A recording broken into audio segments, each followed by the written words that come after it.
tear ourselves away from portable coordinate metrology for a few moments, because the location of this year's show presented us with an irresistible opportunity.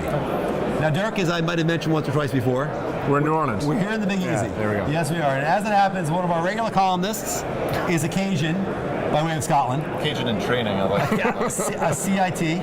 Paul Naysmith. This is Paul Naysmith right here in the living flesh. Yes. Paul was kind enough to come over and visit.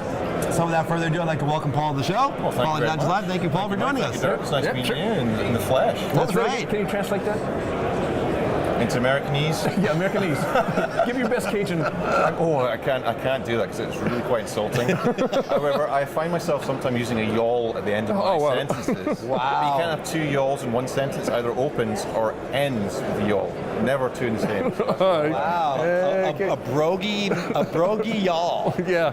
I like that. Well, you know, Paul, your latest article, What the Heck is an Audit? Yeah, what the heck is an audit? It was in Wednesday's issue, Quality Dodge Live. Yep. So my question to you really is, how the heck do you think your topics? How do you come up with these ideas? Well, what I do is I've got a little bowl of ideas, and I've trained a chaffinch to go in there with his little beak and pick it up. Whatever really inspires me or catches me, I get bored quite quickly, and I get quite frustrated with things. And sometimes I see a bit of humor in the business world around me, or if I read something, it kind of inspires me. And I like to have fun, as you guys know, and I really enjoy writing. And I thought, well, why don't we just have fun and do all this? So that's how I come up with my topics or my subjects. Well, they're always good. I mean, they're very well read. Our audience out there loves Paul, of course. So what the heck is an audit?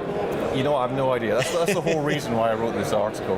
No, I've been finding myself throughout my quality career when it comes to audits. Everyone's petrified of this thing called an audit. They're fearful to have this thing called an NCR.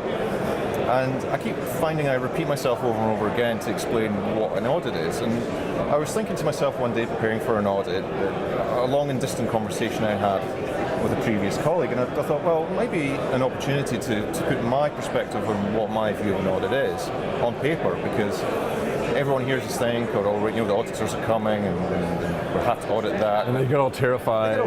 Or they get the glazed look in the eye like, oh, really? He's talking about an audit. It's time to go to sleep. But I just wanted to get my flavor on thing, and I've got a very simplistic, childlike view of the world, and I wanted to maybe put that down on paper, so maybe a similar quality professional in a similar situation, if they ever get asked, they might want to use that. That's the only thinking behind that. And plus, I've got a humorous little story in there as well that I share. See, I have a question for you now. Okay, you bill yourself as a quality punk and an improvement ninja. That's right, I do. So which of those personas best serves you during an audit? You know what, both. Quality punk. I wrote an article many months ago about quality philosophies and ideas, and I kind of thought I'd be a bit edgy and say that all these brilliant industrialists and management philosophers were punks. I wanted to make a statement that they thought a bit different, and it kind of suited my mood at the time. Right? And then at the same time I thought, well, I'm this thing called a Lean Six Sigma black belt. I really don't like the term Six Sigma. Why is there six and what's the Sigma thing? And if I say to myself I'm an improvement ninja, wow, that sounds cool and fun.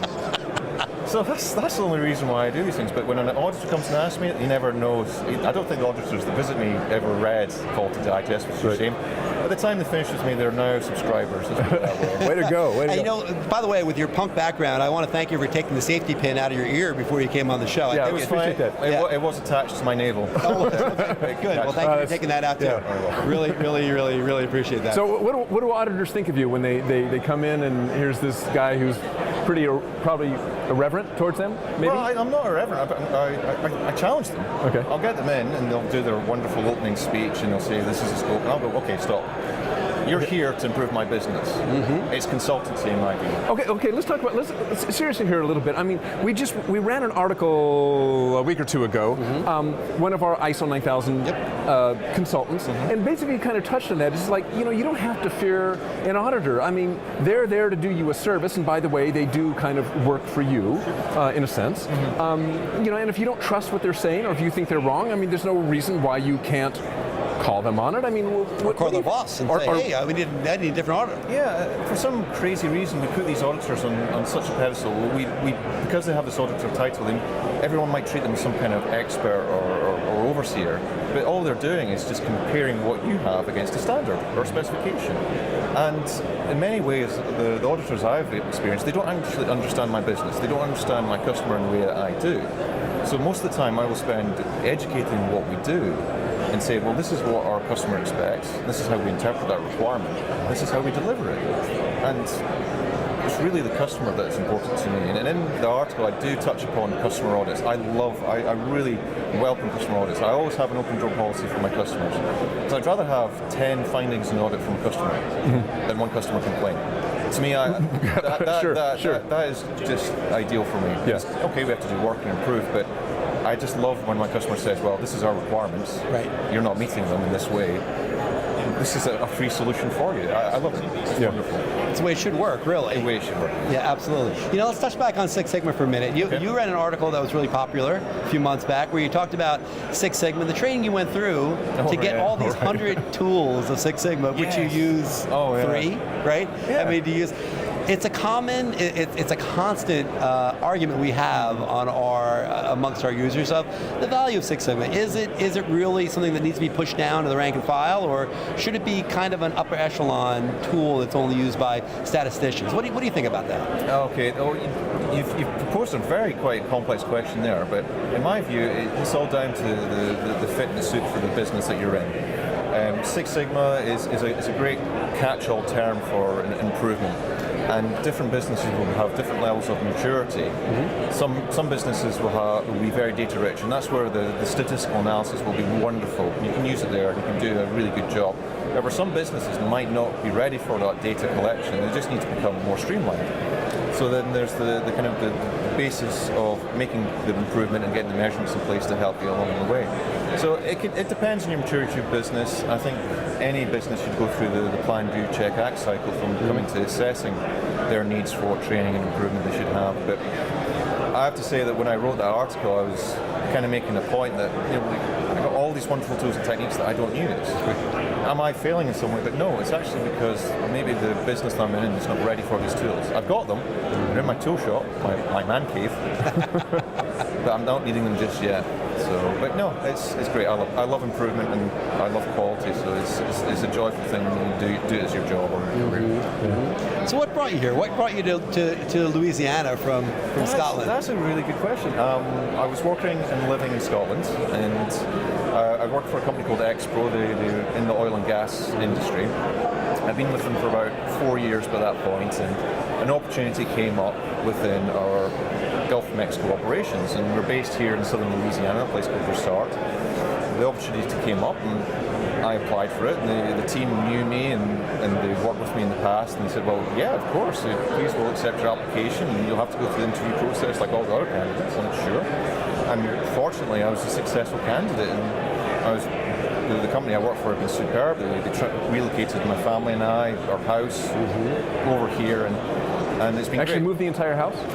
Well, it's amazing. just the contents, Dirk. I don't know, man. Like a little Scottish cash. I want to run my contract. It's like I want brick the by country, brick by I want brick. the window frames, and I want to put it back in the same Come on, place. XPro, they got money, right? They can do that. They're a very good company. They're doing very well, and we've got. And what do you do for them? I am the health, safety, environmental, and quality manager for their North America offshore operations, mainly predominantly here in the Gulf of Mexico. The Gulf of Mexico has gone through a lot of changes in the past few years, which has been very high profile. And what I can bring is my understanding of the different requirements from other parts of the organisation, my improvement philosophies and ideas, and help bring the business to another level. After the Gulf oil spill, did you find that, or did XPro find that there was a lot more interest in bringing on people as yourself as consultants, or to help look at the quality and safety aspect? I mean, was that the whole focus as I saw it and observed within the oil industry was more safety. Okay. It was seen as a safety event. Now, I maybe view safety as a quality element of your business, but that's my point of view. However, the investigations that were performed both by all the various parties and the government agencies were actually very powerful investigations. And when you look through it, all the kind of traditional quality thinking was missed out. The prevention measures, the checks and balances, the controls. So as the industry is starting to recover and the global economy is starting to use hydrocarbons again, there is actually a big skills gap within the oil and gas business. Engineers just now. Sure. There's not enough engineers in the planet. Right. And engineering is a big thing. Quality professionals, there's not enough quality professionals out there right now, and it's a great career for anyone out there to get into. I love it. I'm very passionate for it. I'm sad to see that there's not enough more young people coming into the business, and maybe in the future that'll change. The older generation of the baby boomers that lived through the quality evolution in the 1980s and early 90s, they're all now starting to retire, and there's a big skills gap and knowledge gap, and that concerns me. And it concerns me because I think we're going to pretty much go through the same learning curve that we went through in the 1970s and 80s, which is such wasted effort. But for the oil business, things are looking good. Things are getting a lot better, a lot safer. The statistics, the oil business is a lot of statistics. It's getting better all the time, safer and more environmentally conscious. It's excellent.